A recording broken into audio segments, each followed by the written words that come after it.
अहमद साहब, ज़ाहिर है इस वक्त पाकिस्तान को फॉरेन डायरेक्ट इन्वेस्टमेंट की भी ओवरऑल स्टॉक मार्केट से हटकर भी बहुत सारे सेक्टर्स में ज़रूरत है और हुकूमत कोशिशें भी कर रही है। प्राइम मिनिस्टर इस वक्त भी सऊदी अरब के दौरे पर हैं और वो वहाँ ज़ाहिर है सऊदी अरब ने माजी में भी पाकिस्तान में इन्वेस्टमेंट के लिए अपना इंटरेस्ट शो किया है। दीगर ममालिक भी पाकिस्तान में इन्वेस्ट करना चाहते हैं।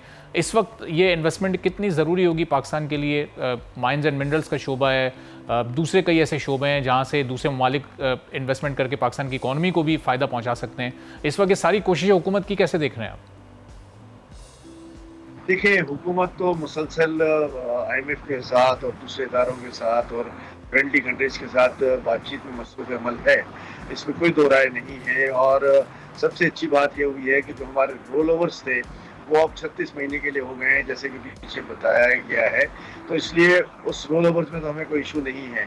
साल की $24 बिलियन की तकरीबन पेमेंट है, गवर्नमेंट मुरतब है।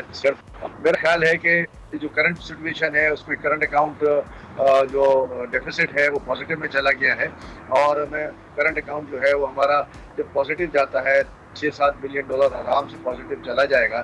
तो बाकी फंडिंग के साथ और बाकी हमारी जो रिपेमेंट्स हैं जो डिफर्ड हैं उनके साथ ये सारी चीज़ें मिला के मैं समझता हूँ कि अचीवेबल टारगेट है। हमारा टारगेट जो है वो अचीव हो जाएगा और हम ये $24 बिलियन जो है वो साल के आखिर में तक इंशाल्लाह दे पाएंगे। और जब हम दे देते हैं तो मैं समझता हूँ कि इन्वेस्टर्स का, पूरी दुनिया के जो हमारे फंडिंग करने वाले लोग हैं उनका एक कॉन्फिडेंस लेवल आ जाएगा कि इस $24 बिलियन को भी अगर हम मीट कर रहे हैं तो बाकी आगे जाके जो है वो एक इंकरेजमेंट आएगा फॉरेन डोनर्स की तरफ से, लेंडर एजेंसीज की तरफ से, और पाकिस्तान जो है वो बेहतर इकोनॉमिक पोजीशन में आ जाएगा। सब्सक्राइब करें और बेल दबाएं ताकि कोई खबर रह न जाए।